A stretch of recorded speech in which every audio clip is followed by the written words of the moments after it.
Good afternoon, folks. My name is Jeff McCabe, and I represent the people of Skowhegan. I'm here today as the chair of the Working Families Caucus, and thank you all for coming. The mission of the Working Families Caucus is to advance fairness and opportunity for all Mainers.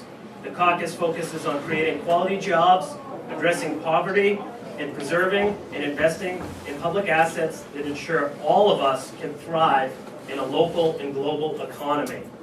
We say that middle-class families are the backbone of our economy, but they have become left behind in this current economic situation. In order to grow our economy, we need to invest in real tax relief for the middle class and make sure that we have access to quality education, affordable health care, good job opportunities, so that these people can put money back into our communities and our businesses. Today I am joined by fellow representatives, senators, and friends from the community. We're here today to move forward with several wonderful ideas that will help us move forward and get people back to work. First, I'd like to introduce a business owner who joined us. This is Josh Wojcik from Upright Frameworks in Wilton. We're going to let Josh speak because he does need to get back to work. Thank you, Josh. I'm Josh Wojcik. I have a company called Upright Frameworks. It's up in Wilton, Maine, and since 2008 we've grown from 2 to 15 people.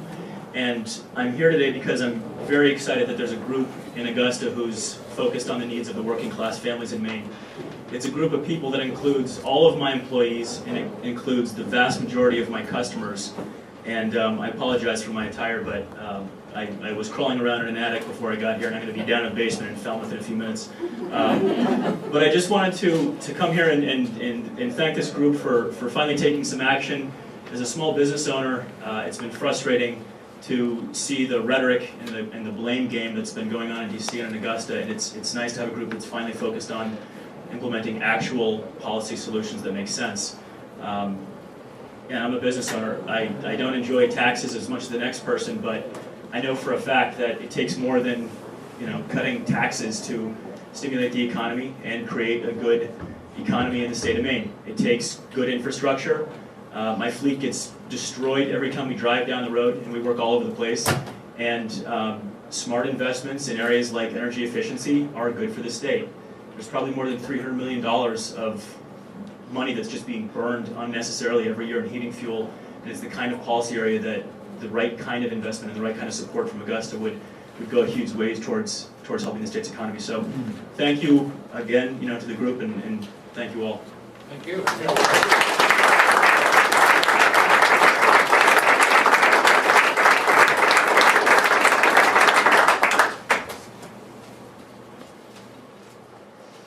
Next up, I want to introduce Representative Anna Blodgett, who's going to present a bill called the Buy America Act. And we here believe that investing our state dollars in products made in the USA will help move our economy forward. So I'll turn it over to Anna. Thank you.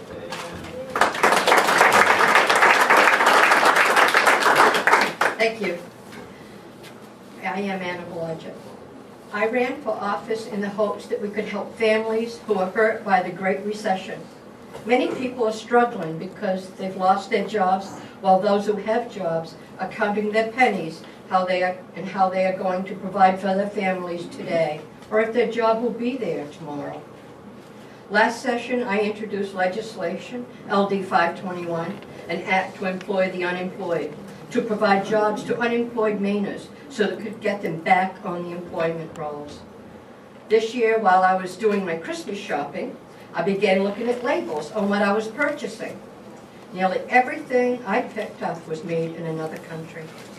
While I want to see the words "Made in America" again, I am making a conscious choice to purchase goods made by my friends and neighbors right here at home.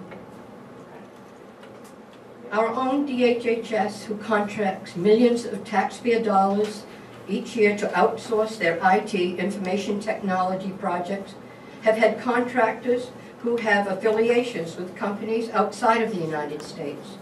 I'm sure there are many more U.S. companies, local companies, or state employees who can contract these services for much less money and provide many more good-paying jobs, especially in Maine. I began looking into the issues of Made in America and discussed that we have provisions in state law that requires agencies to purchase American products where feasible. It's common sense that we would be using our own tax dollars to support American jobs. In practice, though, there has been little to no enforcement of the laws that we have on the books now.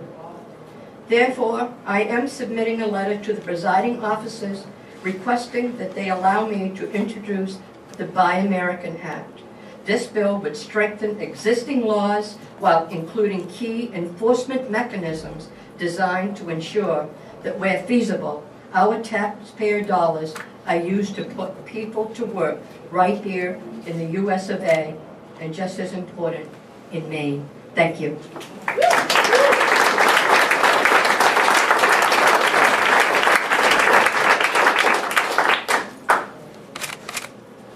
Next up, I'm going to introduce Representative Andrew O'Brien, who will present the Fair Chance for Employment Act.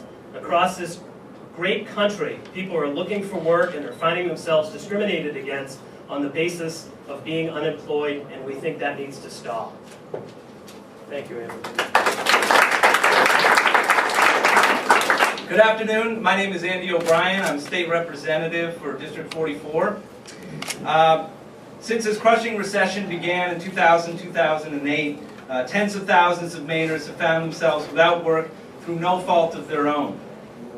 Currently, at least 51,000 Mainers are searching for work, and only 3,100 jobs are listed in the state job bank. These folks are victims of the recession and should not be punished or singled out by politicians who are privileged enough to serve in state government. Legislators have the ability to craft policies that help the unemployed find respectable work for respectable wages. As members of the Working Families Caucus, we stand in support of these job seekers and believe they have nothing to be ashamed of. This is why I'm sponsoring a bill that will prohibit the discrimination of job seekers on the basis of simply not having a job. We have also been coordinating with the Maine Department of Labor and will be hosting a listening session for job seekers to air their concerns to members of the House and Senate. And we are currently working on setting the exact date, and we will announce that soon. So thank you very much.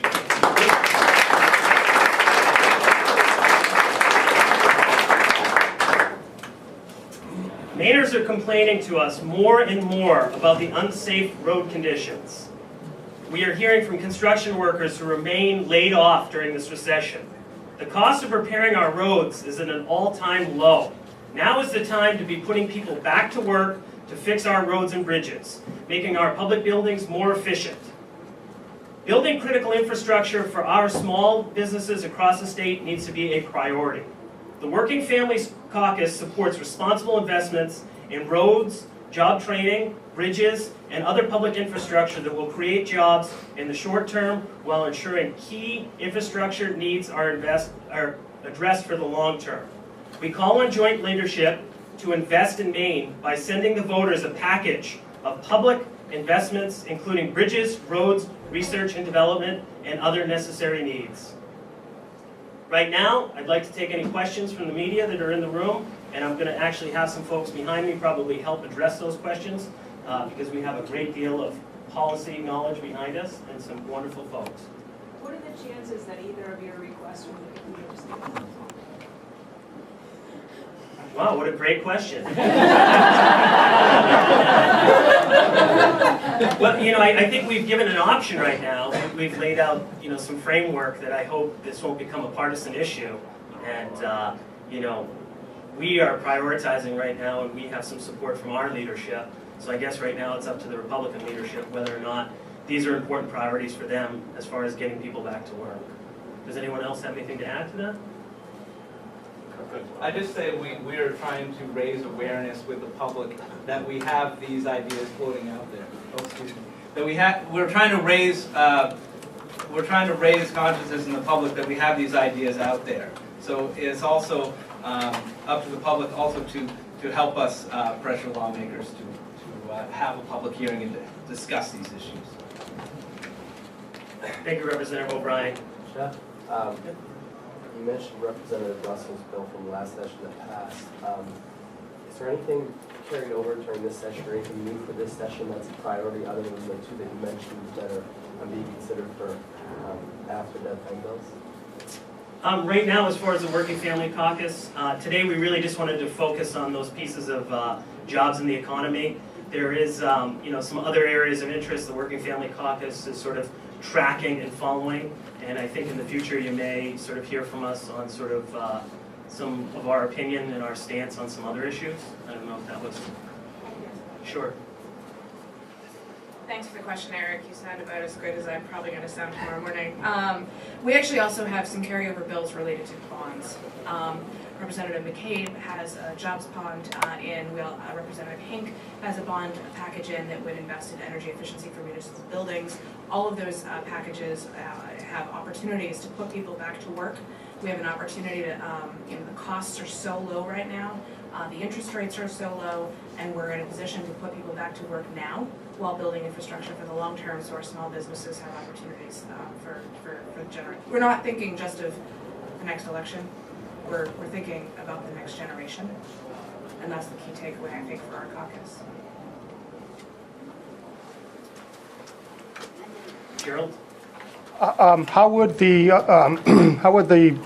unemployment prohibition be enforced? I'm just curious how that would work. That's a great question. I think there's a couple people that want to jump in. I'm going to go with Sharon Treat first, and then... There's a number of other states that have already enacted this provision. New Jersey is one of them. There's a couple of options. We could go through our existing Equal Rights Commission. That's certainly one opportunity. Another opportunity would be through the Labor Department. I think this is something that we're focused right now on, making sure that we can get a bill printed. That's number one, and we want to work collaboratively, of course, across the aisle to come up with the best approach that works here in Maine. This is a national movement in that there's obviously been concerns everywhere about unemployment. We're not the only state facing this, and so we want to craft a solution that works well in our own state, within our own departments and mechanisms. Time for one more question?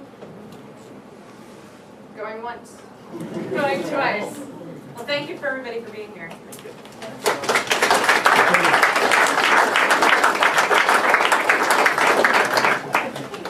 Jody, did you get one of these? Yeah.